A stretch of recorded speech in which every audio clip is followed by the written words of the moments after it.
Happy Christmas to all, welcome back to my channel Debpriya's good লাইফে অনেক অনেক স্বাগত। আমি ক্রিসমাস ডেটা কিভাবে পালন করেছি সেটা তোমাদের সাথে শেয়ার করছি। ভালো লেগে থাকলে অবশ্যই লাইক করে দেবে এবং আমার সাথে দেখতে থাকো পুরো ব্লগটা কিভাবে আমি কাটিয়েছি। যদিও বা আমার ভীষণ শরীর খারাপ, জ্বর আসেনি কিন্তু ভীষণ ঠান্ডা লেগেছে। যাই হোক, তোমরা দেখতে থাকো তাহলে। হ্যাপি বার্থডে না,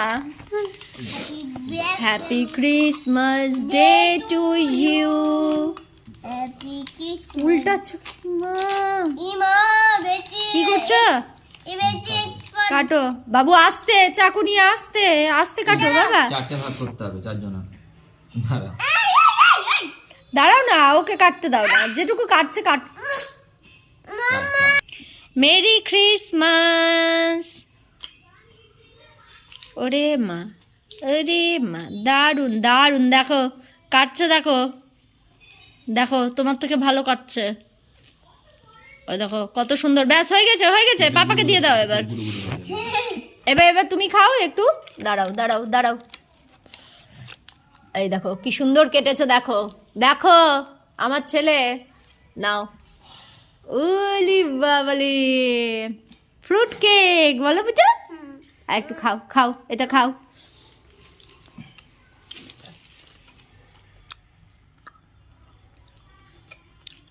আস্তে আস্তে খা, আস্তে খা, ওরম করে খায়।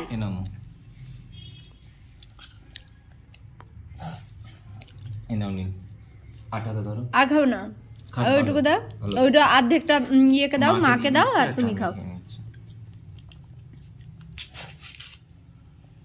বাবা মামা মারা এই যে নীল যাচ্ছে পাড়ায় সবাইকে চকলেট দিতে। বাবা তাকা একটু। এই দাড়ি গোপটা খুললি কেন পুচু? মামা মুখে লেগে যাচ্ছিল তুলোগুলো। তুলোগুলো লাগছিল? হ্যাঁ। আচ্ছা আচ্ছা, ওই ঠিক জন্য আছে খুলে দিল।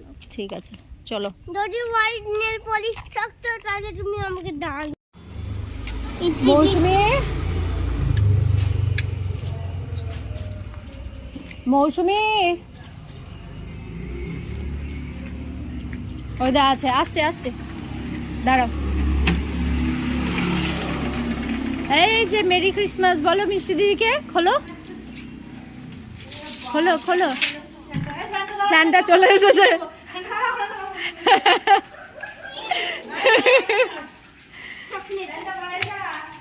দাড়ি গোপ পড়েছিল, দিয়ে কুটকুট করছে, মুখে লাগছে, দিয়ে খুলে দিল। এসো শান্তা।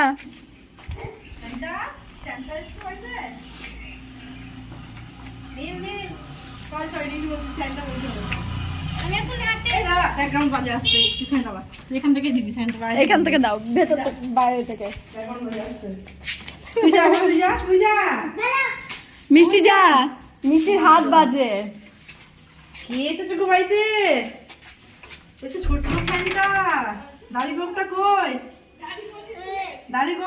এই মিষ্টির হাতে কি ছিল? আমার হাতে লেগে গেল। কি ছিল মিষ্টি?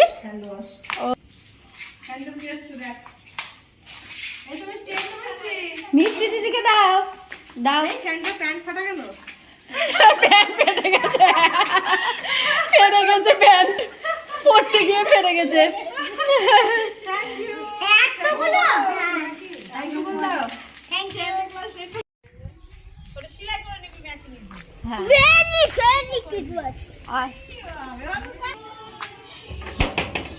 বৌদি এই যা, এই যা, এই যে বাবা, কই? চলে এসছে তো। এই যে বুনুকে আর দাদাকে চকলেট দিতে এসছে। দাঁড়াও, দাদা ওই বাড়িতে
যেতে যেতে বেঁচে গেছে, মানে একটুর জন্য বেঁচে গেছে আঙুলটায়, যে মিডল ফিঙ্গার, এটা আঙুলটা কেটে ঝুলে যাচ্ছিল, দিয়ে যেতে যেতে বেঁচে গেছে। এমনই ওই বাথরুমের তাকটা হয়েছে, সেলফটা হয়েছে, যে আঙুলটা কেটে গেছে 3 বার, এর আগে কেটেছে, তারপরেও কোনো হুঁশ হয়নি। আজকে 4 বারের বার যখন বেশি রক্ত পড়েছে তখন হুঁশ হয়েছে, তখন এসে সেলোটেপ লাগিয়ে দিয়েছে। সেলোটেপটাও এমন লাগিয়েছে যে অর্ধেক লেগে আছে, অর্ধেক খুলে গেছে। কি হয়েছে, লাগিয়ে দিয়েছে, এবার যা হয়েছে হয়েছে নাকি। কোনটা? সেলোটেপটা ওটা খুলে যাচ্ছে দেখছি। এটা হবে না, সেলোটেপের সঙ্গে সেলোটেপ। তাহলে কি করতে হবে, ওটা ঘষতে হবে, তাহলে অ্যালুমিনিয়ামের দেখছি, আমি আটটা নিয়ে পড়ে দিই। কি করতে হবে সেটা তো করতে হবে। আচ্ছা, বিশাল কেকের আয়োজন এখানে তো নোংরা হচ্ছে। হয়ে গেছে, বাইরে করছে দেখলে? ঠিক আছে এটা কি কেক তৈরি করা হচ্ছে? Fruit cake. Fruit cake? Fruit কোথায়? যেহেতু মানে কেকটা খেয়ে আলাদা করে ফ্রুটটা মুখে দেবো, তাই তো? তো তাহলে নিয়ে এসো, দিয়ে দাও এর মধ্যে। আর দিয়ে দিয়েছি। আমার ছেলেকে আমি ভাবি যে আমার ছেলে এমন হওয়া উচিত যে নিজে সব কিছু করতে পারবে। ছেলে মেয়ে দুটোই সমান। হ্যাঁ, মেয়েরা যদি করতে পারে ছেলেরাও করতে পারবে, এটা আমার মনে হয়। তো সোহমের মধ্যে সেটা আছে যে দুটোই ও সব কিছুই সামলাতে পারবে, সব কিছুই করতে পারবে। যদিও বা ও ইয়েতে থাকেনি, কোনোদিন মেসে টেসে থাকেনি, কিন্তু ও রান্না টান্না সবই মোটামুটি করতে পারে। হ্যাঁ, ছিটিয়ে টিটিয়ে রাখে, এই যে যেমন দেখতে পাচ্ছেন এখানে ছেটানো সমস্ত কিছু, মানে এগুলো সব পরিষ্কার আমাদেরকে করতে হয়। সব বিশেষ করে আমাকে করতে হয় না, আমার শাশুড়িকে করতে হয়। আমি টেস্ট করে বলবো যে কেমন হয়েছে কেকটা। কি গো, সোমের কেকটা অনেক রাত্রি হয়ে গেছিলো তৈরি হতে, এবং খেতে মোটামুটি হয়েছিল। তো যাই হোক, আজকের ব্লগটা আমি এখানেই শেষ করছি। দেখা হচ্ছে নেক্সট ব্লগে। আর আমার ব্লগটা যদি ভালো লেগে থাকে অবশ্যই একটা লাইক করে দেবেন, এবং দেবপ্রিয়াস গুড লাইফকে সাবস্ক্রাইব করতে ভুলবে না। যারা এখনও করনি তারা সাবস্ক্রাইব অবশ্যই করে দিও, এবং চ্যানেলে থাকো এবং দেখতে থাকো Debpriya's good life. Bye bye, টাটা, গুড নাইট।